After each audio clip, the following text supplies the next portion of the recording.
안녕하세요. 오늘의 데일리 뉴스레터에 오신 것을 환영합니다. 한반도의 지정학적 변화가 끊임없이 일어나는 가운데 군사 경쟁과 첨단 기술의 진보가 계속되고 있는 상황에서 결정적인 요소가 드러났습니다. 정보, 감시 및 정찰 ISR 능력과 현대 미사일의 힘입니다. 먼저 보고 먼저 쏘는 능력은 전투에서의 우위뿐만 아니라 현대 전장에서 생존의 열쇠입니다. 북한이 미사일 시험 발사와 핵무기 소유를 선언하며 힘을 과시하고 있지만 정보 수집과 방어 능력에서의 결정적 약점은 한국이 활용할 수 있는 큰 단점입니다. 북측의 증가하는 위협에 맞서 한국은 그저 대응만 하는 것이 아니라 자신의 미사일 능력을 조용히 업그레이드하며 적극적이고 강력한 자위 전략을 증명하고 있습니다. 한국이 미국과 러시아로부터 미사일 기술을 효과적으로 접근하고 통합함으로써 그들의 위치를 지역의 미사일 강국뿐만 아니라 국제적으로도 확립하였으며 이는 미래의 지역 안전과 안정을 위한 견고한 기반을 마련하고 있습니다. 당분간은 군사 얘기로 진행하겠습니다.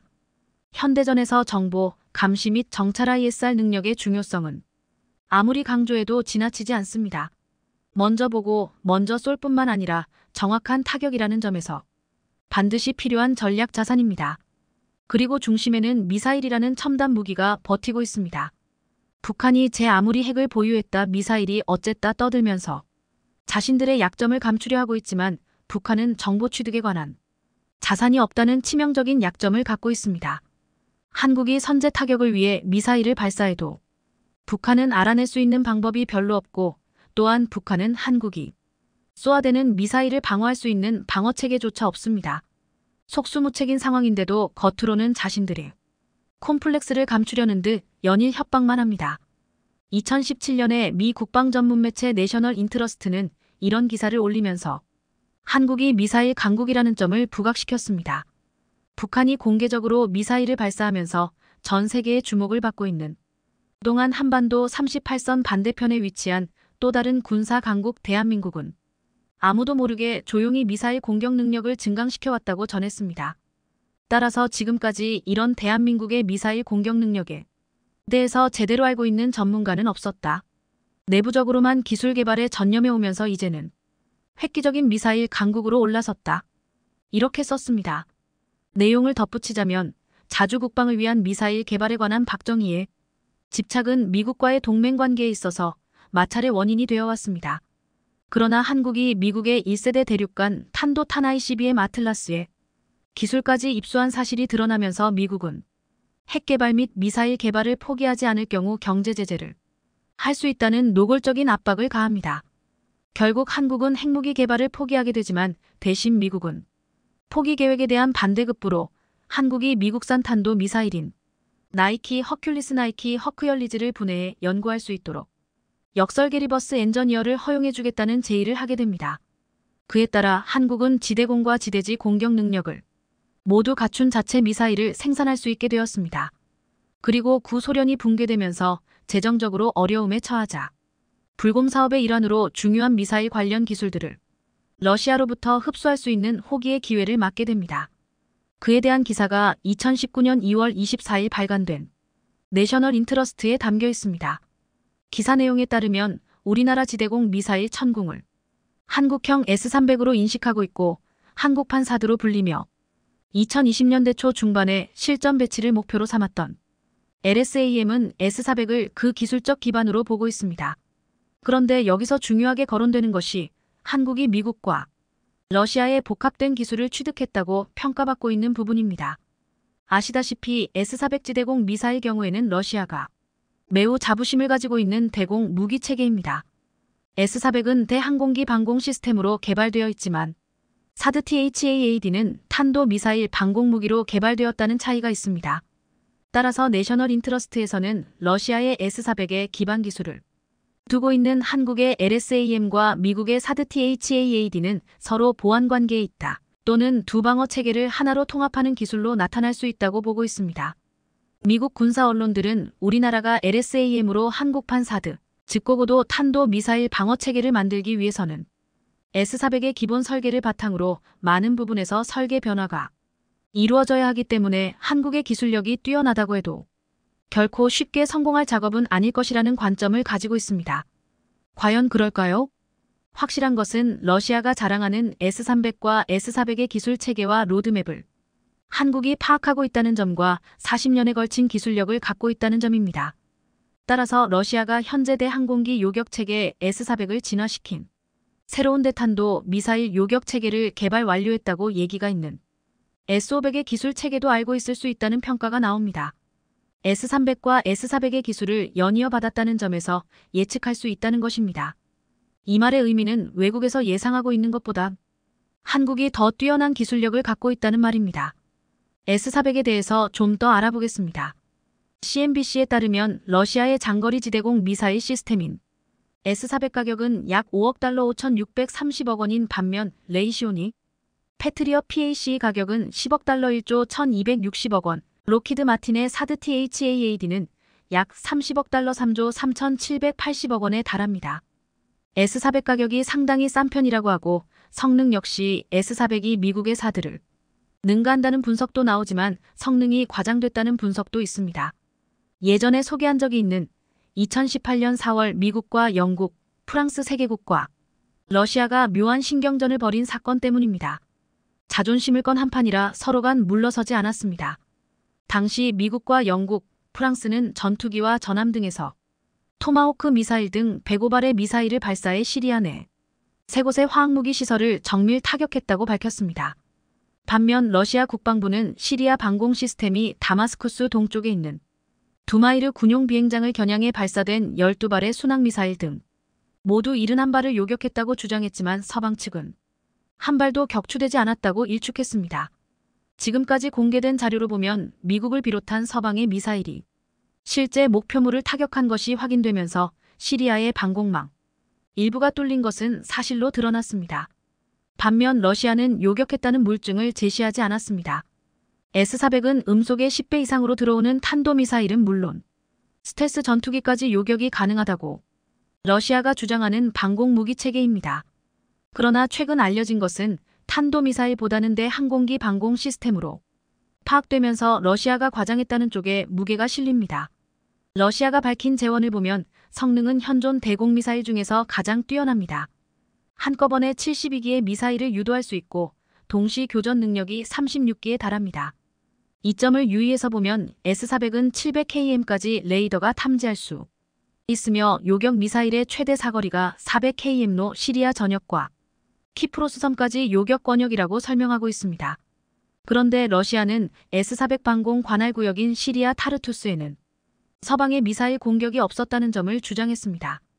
그러자 서방 언론에서는 S-400 최대 사거리가 400km이라고 재원에 나와 있는데 어떻게 미영프의 미사일을 방어하지 못했는가 하는 지적에 대해선 설명을 못했습니다. 러시아 스스로 앞뒤가 맞지 않는 해명을 한 것입니다. 그리고 러시아가 아무런 반박을 하지 못한 사실이 나왔습니다. 이스라엘 F-35A 스텔스기가 시리아와 일부 이란 영공을 휘젓고 다니면서 이란 핵시설이 있는 곳으로 추정되는 페르시아만 일대를 비행하면서 정찰 임무를 수행했지만 S-400 및 시리아와 이란의 방공 시스템에 포착되지 않고 귀환했다는 사실이 뒤늦게 나온 것입니다. 이에 대해 러시아 국방부 측은 타스 통신을 통해 방공망이 뚫린 적이 없다며 변명을 했지만 중국마저 우려를 표하면서 사실로 굳어진 상황입니다. 2018년 4월 초 S-400 초도분을 인수한 중국에서 나온 반응은 이거 믿어도 되느냐는 의문입니다. 중국 국방부는 2017년 5월 미군이 토마호크 미사일 등으로 시리아 정부군 기지를 폭격했다고 보도한 바 있고 2018년 당시 이스라엘군의 다마스쿠스 외곽 정부군 기지 공습 때도 S-400 방공 체계는 번번이 뚫렸다고 지적하면서 의문을 제기한 바 있습니다. 그렇지만 이후 중국과 튀르키예 등은 S-400 2차 도입을 준비하고 있습니다.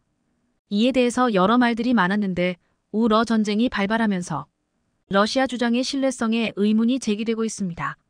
러시아의 엉망인 무기 실태나 계속된 거짓말이 드러나면서 S-400의 성능 역시 상당 부분 과장됐다는 얘기가 나오고 있습니다.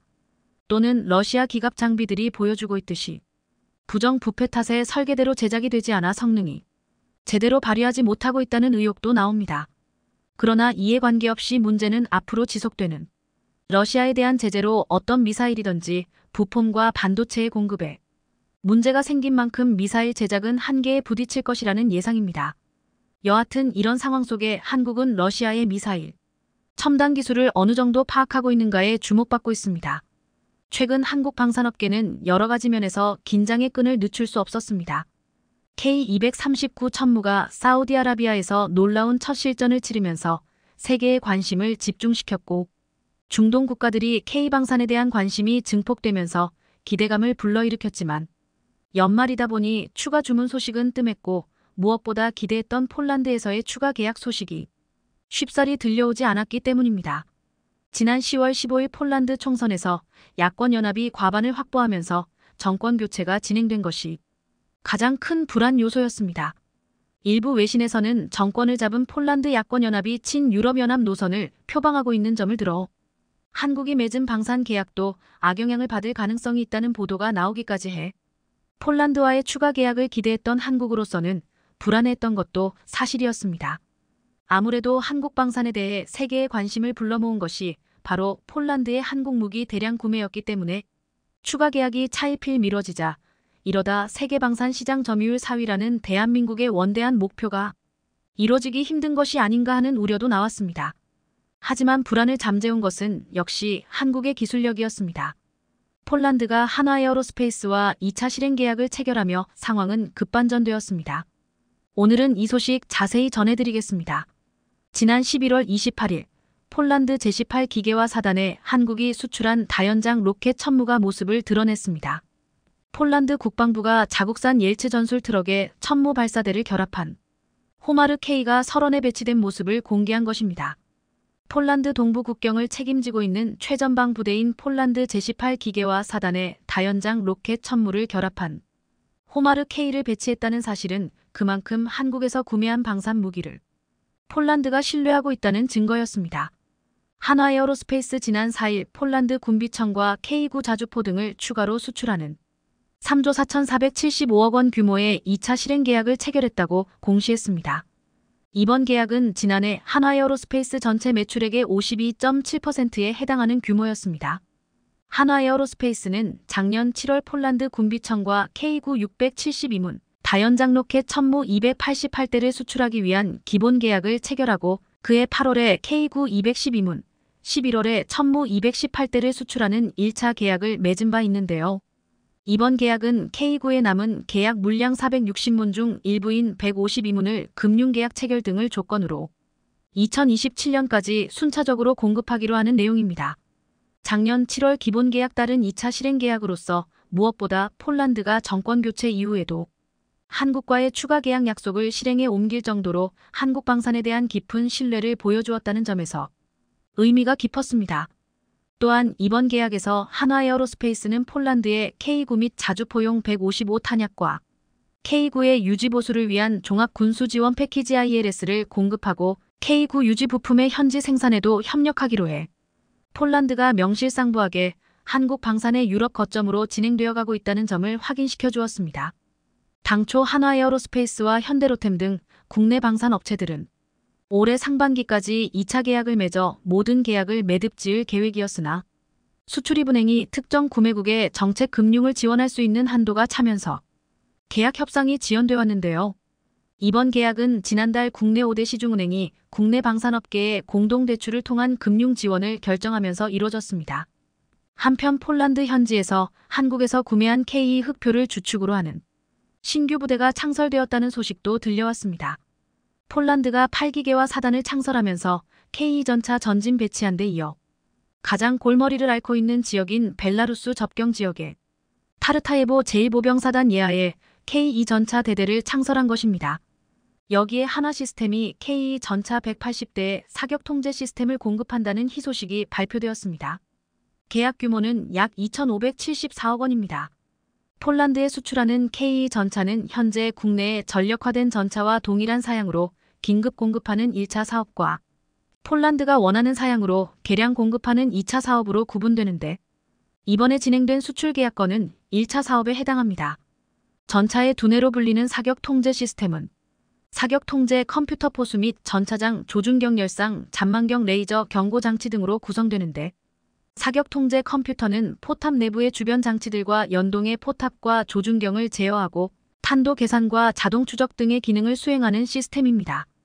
폴란드의 정권 교체로 한국과 폴란드가 추진해온 대규모 방산 프로젝트에 빨간 불이 켜지는 것이 아닌가 우려했지만 한국과 방산 협력을 추진해온 폴란드 국방장관은 무력을 동반한 주장만이 푸틴을 설득할 수 있다. 이를 위해서는 필수적으로 무기 공급 계약을 이행해 나가야 한다.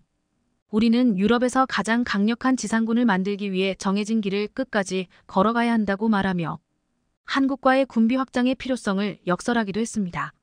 이처럼 다시 폴란드로의 방산 무기 수출이 활기를 띠게 된 가운데 방산 전문가들은 폴란드가 유난히 추운 이번 겨울 혹한에도 강한 면모를 보이는 천무를 탑재한 호마르 K가 설원에 배치된 모습을 공개함으로써 K239 천무에 대해 안 그래도 관심이 많은 노르웨이를 자극할 것으로 전망하고 있습니다. 최근 국방 전문가들은 노르웨이는 늦어도 내년 초 장거리 다연장 로켓에 대한 구매 제한 입찰을 시작할 것으로 내다봤는데요. 노르웨이 최대 방산 기업인 콩스버그가 천무에 자국산 NSM 미사일을 장착하는 방안을 검토 중이라는 소식도 들려오고 있기 때문입니다. 재미있는 것은 NSM은 아음속의 지대지 미사일인데요. 통상적으로 다연장 로켓은 해상 사격에는 적합하지 않습니다. 지난 5월 필리핀 실탄 사격 훈련장에서 하이마스가 해상 사격 표적을 향해 발사한 6발의 로켓이 모두 빗나가 망신을 당한 적이 있는데요. 그런데 한국의 천무는 주로 해상에서 사격 연습을 해왔습니다. 국내에 천무와 같은 다연장 로켓을 시험해볼 사격장이 부족했기 때문입니다. 하지만 인생사 세옹지마라고 해상 사격에서 연습을 해온 천무는 노르웨이에게는 꼭 필요한 무기입니다. 노르웨이는 러시아와 맞댄 지상 국경이 기껏해야 200km도 안 되지만 해안선의 길이는 이보다 몇 배나 길기 때문에 사실상 전차보다 너무나 긴 해안선을 방어해줄 강력한 화력, 즉 다연장 로켓에 대한 관심이 더 큽니다. 이런 상황에서 폴란드가 정권 교체에도 불구하고 한국산 방산 무기를 예정대로 구매하기로 한 것은 노르웨이에게도 적지 않은 자극을 줄 것으로 예상됩니다. 이처럼 폴란드와 노르웨이에서의 추가 계약을 기다리면서 한화는 K9 자주포로 중동 특수 또한 노리고 있습니다. 한화 에어로스페이스는 연말에는 이집트를, 내년 초에는 사우디의 방산 전시회에 진출해 중동 시장을 정조준합니다.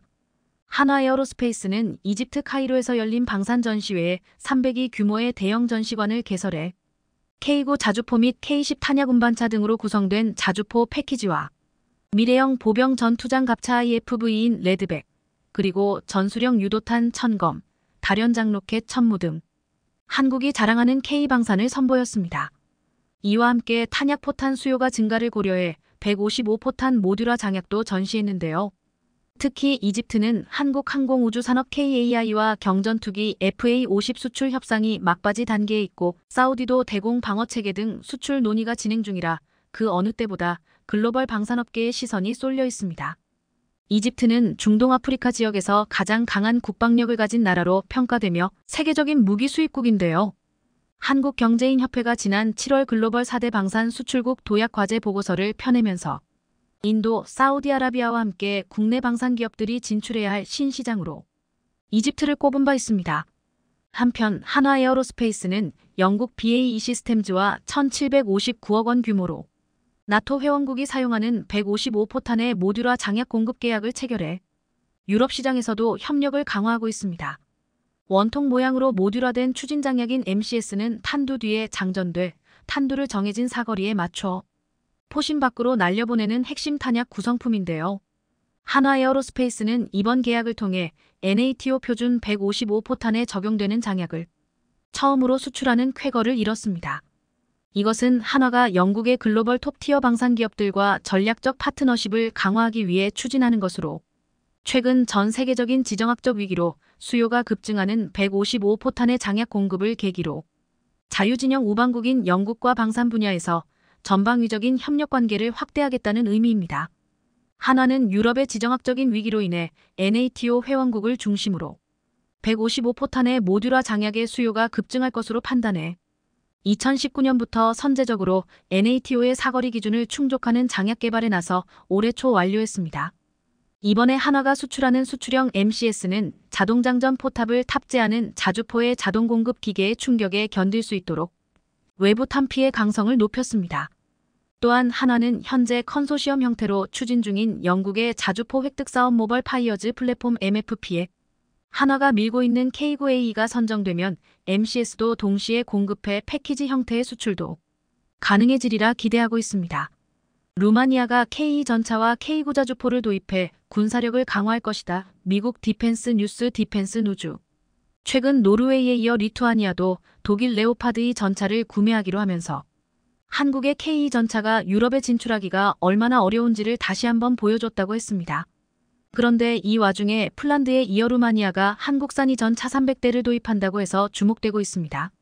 루마니아는 구형인 루마니아 주력 전차 TR-85M1 비조놀 BIGONUA를 대체하기 위해 신형 전차 도입을 서두르고 있습니다.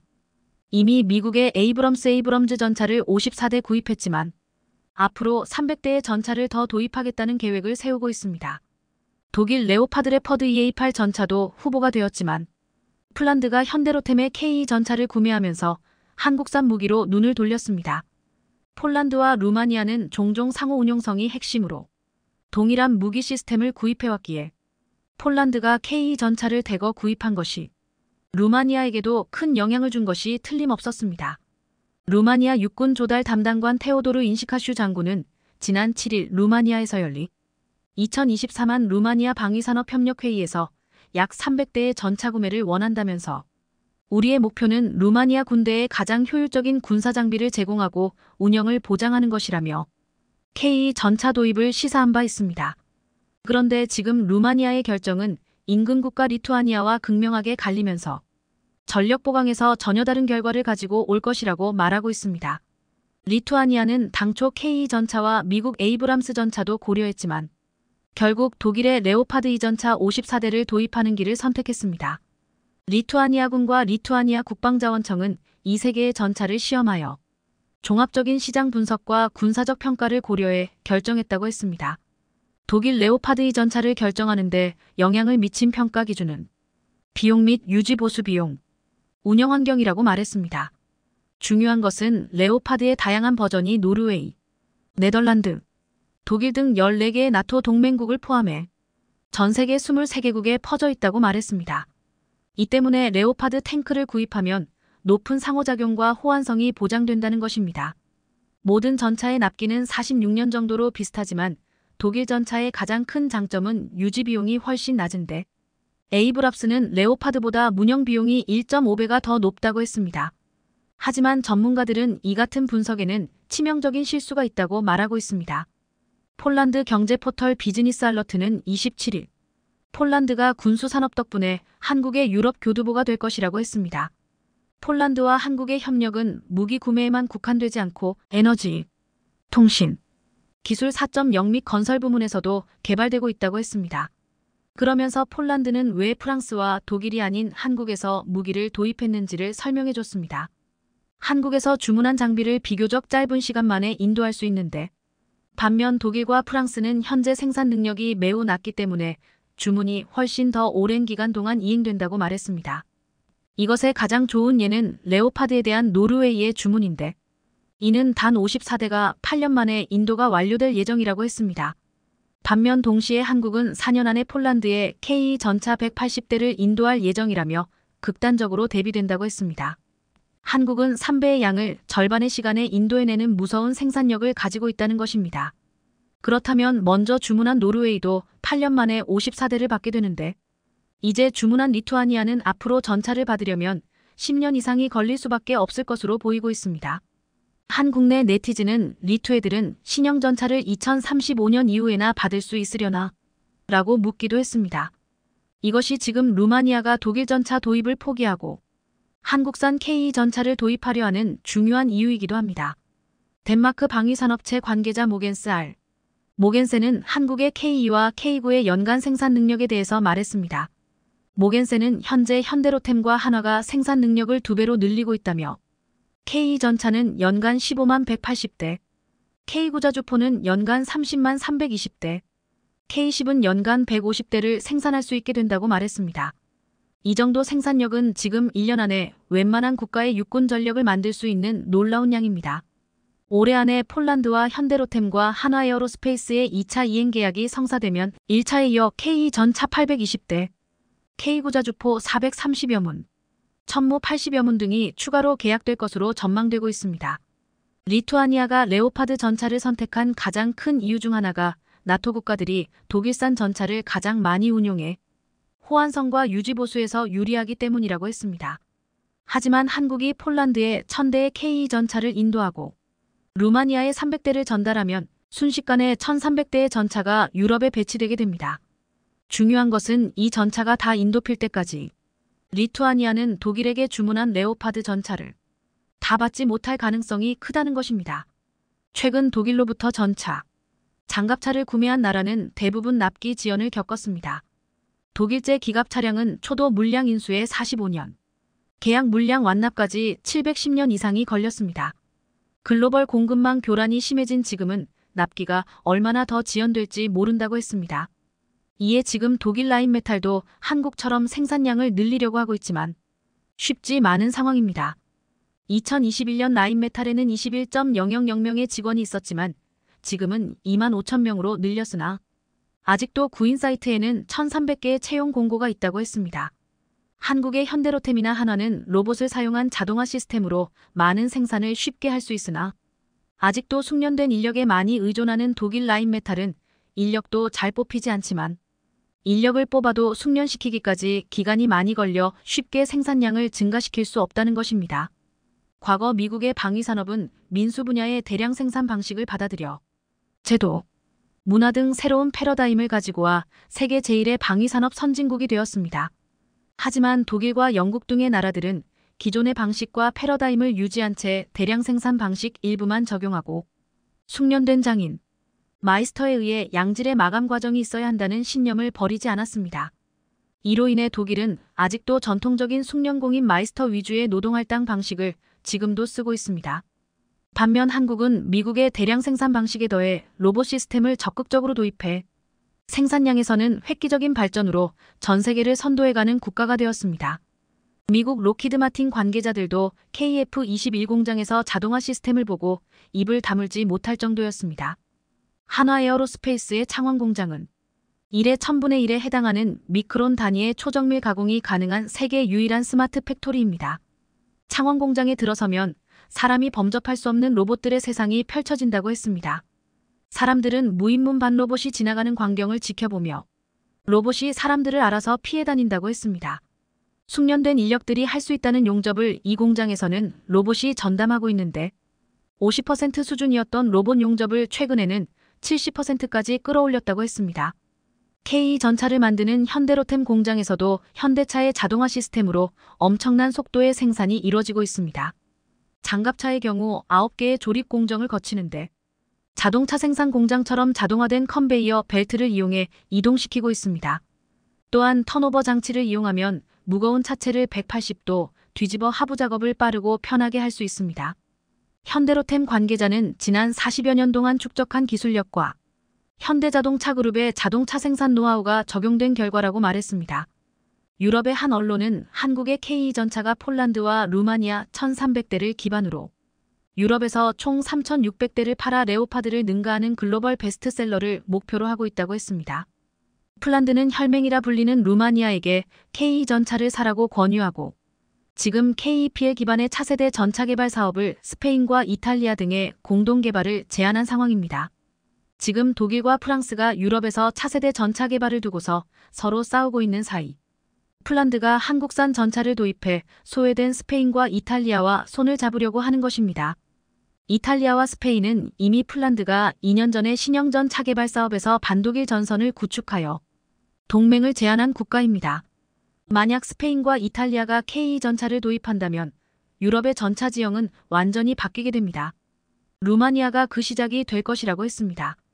우크라이나 전쟁을 비롯한 국제사회의 충돌과 갈등이 심해지면서 유럽 내의 정치적 군사적 지형이 바뀌고 있습니다. 놀랍게도 여기에 폴란드를 중심으로 한국산 무기가 유럽 표준으로 가는 루트가 만들어지고 있습니다. 대한민국 방산업체 한화에어로스페이스가 방산 사업 호조에 힘입어 2분기 연속 최대 영업이익을 갈아치우며 승승장구 중입니다. 그 중에는 한화에어로스페이스의 제일 효자 상품인 K9 자주포가 있는데요. 폴란드와 대규모 계약을 한 K9는 작년에 24대를 시작으로 올해 24대, 내년 82대, 2025년 82대 등 최근 1차 계약의 납품 일정이 상세히 공개되며 방산 대세임을 입증했습니다. 그런데 최근 K9 자주포에 전 세계 방산 관계자가 관심을 가질 만한 소식이 다양하게 나와 이목이 집중됐습니다.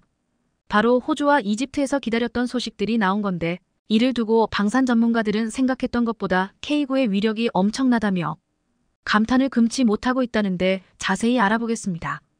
대한민국의 명품 무기 체계 중 하나로 꼽히는 K9 자주포가 호주에서 위풍당당하게 거침없이 전진하고 있습니다. 호주에서 진행된 다수의 성능 테스트에서 K9의 막강한 화력을 뿜어내며 호주 전역을 집어삼키는 듯한 모습이 연신 공개돼 감탄을 내뱉게 했는데요. 방산업계에 따르면 올해 초 한화디펜스 오스트레일리아는 APV 코퍼레이션의 안전벨트가 폭발 시험을 통과했음을 확인했습니다. 이번 폭발 실험은 이스라엘 방호 전문업체 플라산에 의해 이루어졌는데 제품의 설계, 생산, 폭발 테스트 등 전반적인 성능에 깊은 인상을 받으며 APV의 안전벨트를 승인했습니다. 이에 따라 한화디펜스가 호주에 공급할 1조 원 규모의 K9에 APV의 안전벨트가 장착될 것으로 예상됩니다. APV 안전벨트는 호주에서 설계 개발됐는데 현재 호주 방산 관계자들은 K9가 차세대 보병 전투장갑차 레드백에 잘 통합될 것으로 보고 있습니다. 그런데 최근 K9이 우리가 알던 것과 전혀 다른 낯선 모습을 한 채 호주 내 사막에서 찍힌 사진이 공개돼 궁금증을 자아냈는데요. 곧 이어 K9 자주포의 호주형 모델인 헌츠맨 프로젝트 AS9 AS10 폭발 테스트를 성공적으로 완료했다는 사실이 알려지며 순조롭게 진행되고 있음을 보여줬습니다. 이미 한 차례 K9과 인연을 맺었던 이스라엘 방호 전문업체 플라산이 이번에도 참여했는데 바로 직전에 진행됐던 것보다 더 엄격했음에도 불구하고 너무도 순조롭게 K9의 테스트를 통과하는 모습에 플라산이 K9의 방호력에 깜짝 놀랐다고 합니다. 방산업계에 따르면 지난달 한화에어로스페이스는 플라산과 함께 진행한 호주형 K9 자주포 AS9 헌츠맨과 탄약보급 장갑차 AS10에 대한 화력 테스트를 성공적으로 완료했는데요. 플라산은 주로 이스라엘에서 자주포를 대상으로 한 폭발 테스트를 진행하는데 이례적이게도 한화에어로스페이스와는 4년이나 넘게 파트너십을 지속해왔습니다. 실제로 앞서 AS9에 장착될 APV 코퍼레이션의 안전벨트 폭발 테스트 역시 플라산이 실시하는 등 하나와는 사실상 쿵짝이 잘 맞는 파트너가 됐습니다. 특히나 이번 테스트는 전 세계 방산업계가 손꼽아 기다렸다고 할 정도로 많은 이목이 집중됐는데 K9의 호주 진출에 결정질 만큼 중요한 테스트였기 때문입니다. 이번에 플라산은 AS9, AS10이 어느 정도의 폭발까지 견딜 수 있는지 한계 상황을 가정한 시험을 진행했는데요. 해당 테스트는 비공개라 구체적으로 어떻게 진행됐는지 확인할 수 없지만 이와 유사한 다른 차량 폭발 테스트 영상을 보시면 대략적으로 짐작하실 순 있습니다. 지금 보여드리는 영상에서는 TNT UKG를 터뜨리자 이윽고 파편이 여기저기로 흩날리며 주변이 온통 회색빛에 휩싸였지만 차체는 멀쩡한 모습을 확인하실 수 있습니다. 또 차량 내부를 보면 폭발에 잠시나마 휘청거렸지만 마네킹의 모습은 변함이 없이 유지되며 심각한 피해는 없었습니다. 이런 점을 볼 때 AS9, AS10이 진행한 테스트 또한 이 정도 수준은 거뜬히 통과할 만한 높은 방어력과 안전성을 보였던 것으로 확인됩니다. 심지어 플라산이 진행한 이번 테스트는 영상에서 보여진 것보다 훨씬 더 높은 수준을 요구했던 것으로 알려지면서 이런 소식을 들은 방산업계 관계자들을 놀라게 만들었다고 합니다. 이런 가운데 K9를 최신 버전으로 업그레이드하기 위한 성능 개량 사업이 본격적으로 궤도에 오를 것으로 보이는데요. 방사청에 따르면 이번 달 안에 K9A 체계 개발 기본 계획 수립을 위한 분과위원회가 열릴 예정으로 이에 따라 K9의 2단계 성능 개량 버전이 대략적으로 공개될 것으로 보입니다. K9A는 K9A1과 비교할 때 화력과 운용성이 대폭 강화될 전망으로 작년에 공개된 시제품에서 가장 눈에 띄는 차이점은 포탄 자동장 전장치를 채택한 것이었습니다. 덕분에 K9A1은 최대발 사속도가 분당 6발이었으나 K9A2는 9발까지 가능해 최대 40%의 화력 강화 효과가 있다고 합니다.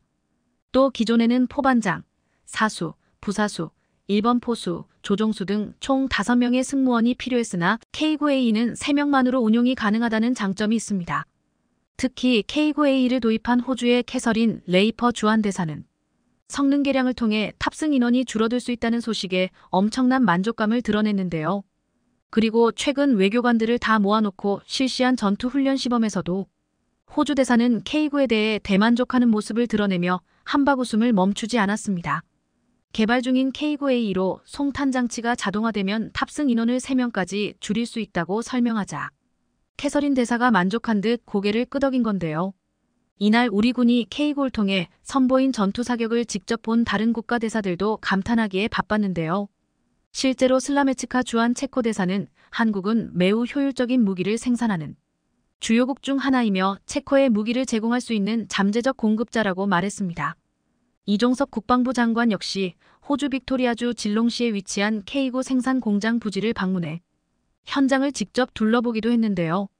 그런데 이렇게 K9이 잘 나가고 있는 건 그만한 특별한 이유가 따로 있습니다. 일단 K9는 몸체가 가벼워 주행 스피드가 뛰어난데 장애물이나 참호 통과 능력도 우수합니다. 무엇보다 사거리가 40km인데 반경 50m 안쪽에 떨어지는 등 파편이 통상 50m는 나가니 실제 목표를 거의 100% 타격하는 높은 정확성을 보입니다. 그리고 뭐니 해도 핵심은 가격으로 K9가 비슷한 성능의 독일 제가 최소 2배 이상인 것에 비하면 가성비 측면에서 따라올 자가 없습니다. 이런 이유들로 가장 최근에 K9이 계약된 곳인 이집트에서 벌써 소식이 나왔는데요. 최근 이집트의 한 군사 전문가가 K9이 이집트 공장에서 테스트 중이라는 사실을 트위터로 공개한 것으로 현지 생산이 임박한 것으로 전해집니다. 앞서 이집트 군수산업부는 한화디펜스와 2조 원 규모의 K9를 공급하는 계약을 체결했으며 차량 부품의 67%를 현지 생산하기로 하면서 현지 공장의 장비 공급이 한창 진행됐었습니다.